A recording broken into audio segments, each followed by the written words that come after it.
Gotta go fast.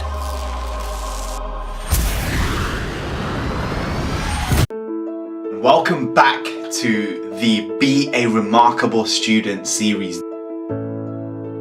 This is volume 3. So if you haven't seen the previous two, we've already looked at what are the most scientifically effective ways to study. We've already looked at how do you get yourself to study when you have zero motivation. And today we're going to talk about how do you wake up early? How do you wake up at the time that you set without hitting the snooze button again and again? And how and why is it going to change your life? Why should you even bother?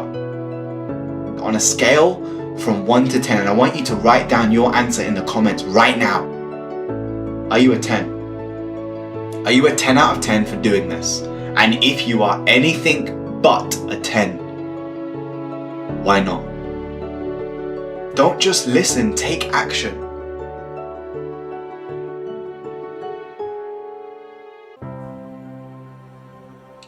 So the first thing that I want to say here is go to bed at a set time early so that you have a better chance of waking up early in the morning.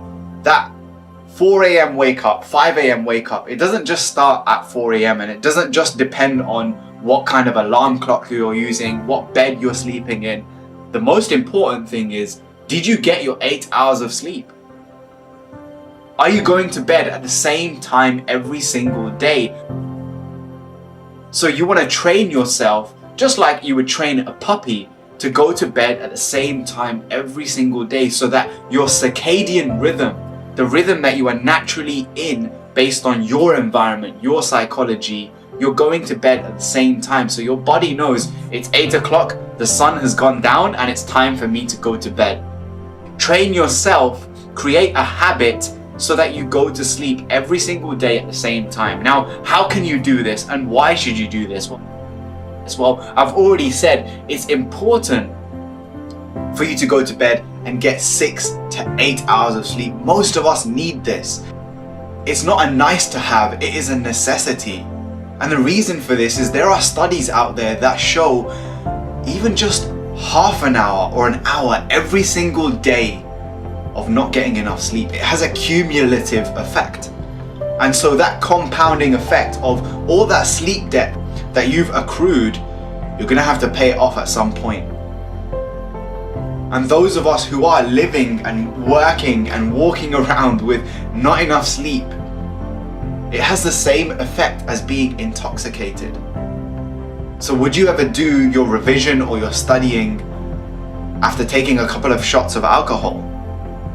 No, you wouldn't, because it's not going to help you focus. And the most underrated sleep hack, the most underrated productivity hack of them all is go to bed on time. Get your 8 hours of sleep. And what you want to do is use what you've learned about building good habits, that each habit you build has a trigger, a routine, and reward. So maybe your trigger is, I'm going to drink a cold glass of milk. And then I'm going to turn off all of my electronic devices. I'm going to say goodnight to the people that I love, put my phone in another room. I'm going to close the curtains, take a deep breath in, and close my eyes. Because if I can't stick to this for myself, well, how much do I really care about these goals? How much do I really care about these dreams? How much do I really care about actualizing that best version of me? Giving myself the best chance possible to study, to be remarkable. Don't just listen, take action. And this leads me to the second proven way. Some of you have heard of the great speaker and role model and inspiration that is David Goggins. And he talks about developing a calloused mind. The reason he wakes up at 4 a.m. is he's training his body just like when he's training in the gym, and on his hands he develops calluses from all the pull-ups that he's done, where he's hit the world record. In the same way, I want my mind to know you may have a tactical advantage over me. You may know me inside out. You may try and conquer my weaknesses, but guess what? I'm going to callous myself to that. I'm going to develop such a powerful routine that I'm going to stick to every single day, because there are so many flaws and things I need to change about myself, that I'm going to be immune to your tactics, immune to my weaknesses. So develop a calloused mind. Imagine that you are hardening yourself. At 4 a.m. you wake up, it's dark outside, there is nobody else on your street awake. It's cold, it's damp, it's boring, it's not fun. But you know what? I'm the first one up. But you know what? While you were sleeping, I was doing work. And I didn't feel like it, but already by the time 8 a.m. rolls in, you're gonna look around and realize, I've done so much already. My day has been won. And if you start strong, you have a much better chance of finishing strong. Don't leave these things to the last minute. Try and be up when the sun is up. Try and be asleep when the sun is down, if that works for where you are in the world. But whatever you do, build your routine in a way, and this is a really useful tactic to developing that calloused mind. And the third thing, this is something that I've learned in my experience as a life coach, is mentally check in with yourself.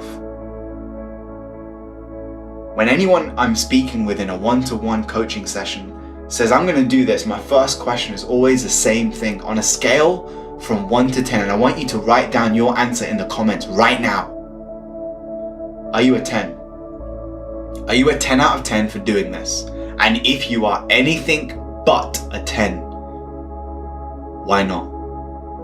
If you're a 9, what would get you to a 10? If you're an 8, what would get you to a 10? I ask this question because if you don't have certainty in your mind, I am definitely going to wake up at 4 o'clock tomorrow. What do you think is going to happen at 3:55 a.m. or 4:55 a.m. whenever you're waking up, and that alarm clock goes off and you're cozy, you're wrapped up in your covers and you want comfort. Your brain wants comfort. You don't care about being remarkable. You don't care about waking up early. Let me just have 10 more minutes. It's going to happen. You are going to be tempted to sabotage not only your goals, but yourself. And so ask yourself, before you go to bed, close your eyes and just tap yourself on the head and say, listen, let me have an honest conversation with myself. Am I doing this? Am I a 10? If I'm not a 10, what's going to get me to a 10? Why is this important? Why do I want to wake up at 4 a.m., 5 a.m., 6 a.m., 7 a.m.? What is the plan? I'm going to wake up and do what? The clearer you are, the less thinking you have to do when you wake up. And complexity is your enemy of implementation. Tip number 4. Use tools and tactics to your advantage. You can go on your phone right now. Most of you have smartphones, or you know someone that does, and you can download an app where you have to scan a barcode before it turns off. You can sleep with the curtains open, so you have no choice but to wake up when the sun hits your eyes. You can't get back to sleep. Use these things. Design your environment in a way that nudges you to take the right course of action. Design it for yourself rather than being a dead fish that goes with the flow. So look around at your environment and think about, what can I do to trigger me towards action, to trigger me towards that best version of me, the remarkable student inside. If you're trying to be like everyone else, keep doing what everyone else does. But if you want what no one else has, you're going to have to do some things that no one else is willing to do. And the final, I left the best tip till last, is learn your sleep chronotype.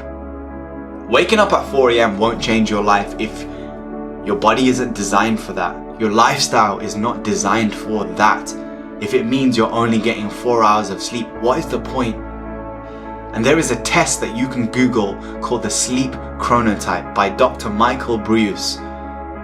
You have something known as the PER3 gene, and what this gene does in your DNA, it's coded into you that you have a natural rhythm to your day. You know this already. Learn to manage your energy, not your time. So create a graph.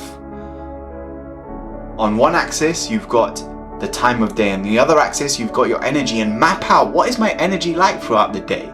At 10 a.m. I have a lot of energy. I'm really creative. But at 1 p.m. I'm finished. But then at 6 p.m. I feel really energized. I'm so creative. I have 100 ideas. And then at 11 p.m. my mind is wired to get work done. But I need to get to sleep now. So learn your sleep chronotype and realize that everyone's routine is different. Everyone's sleep routine is different. Everyone's journey is different. Everyone's success is different. You are different. You weren't born to fit in, you were born to stand out, and the key to belonging to any group, any tribe, is knowing yourself and creating an environment and a structure around you that is going to change your life. And for the bonus 6th tip is journaling. Writing down your thoughts and clarifying what is essential and what is not. And what I mean here is not just arbitrarily, randomly writing down whatever comes to mind, but in a structured way. Now here's the good news. You don't have to figure out what those things are. There are thousands of people over thousands of years of human history who have found the way to focus your mind using journaling. And today's video is actually sponsored by Habit Nest Morning Sidekick Journal. This is a journal that has been scientifically designed to give you new things every day that you can focus on and work towards. And the best thing is this, it takes 3 minutes minimum to complete it. In just 3 minutes, you can set up your entire day, your entire week. And I would say that 30 minutes is optimum. And to make it even better, they offer a 50-year, yes, 50-year full refund and guarantee if you don't love it. So check out the link in the description, and I'll see you in the next video of this Being a Remarkable Student series. So if you enjoyed this speech, this series, make sure you comment down below. Make sure you subscribe to my YouTube channel, to Motivation to Study, and I will see you next time where we're going to talk about the 5 ways that social media is ruining your life. Peace.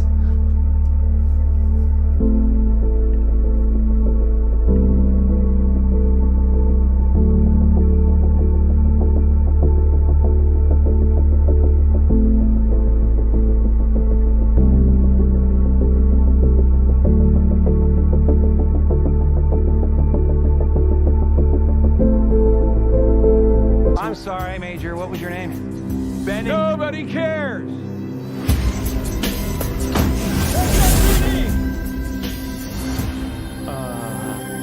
Meow. Oh, come on. Okay, pal. I want to basically look like a passenger plane.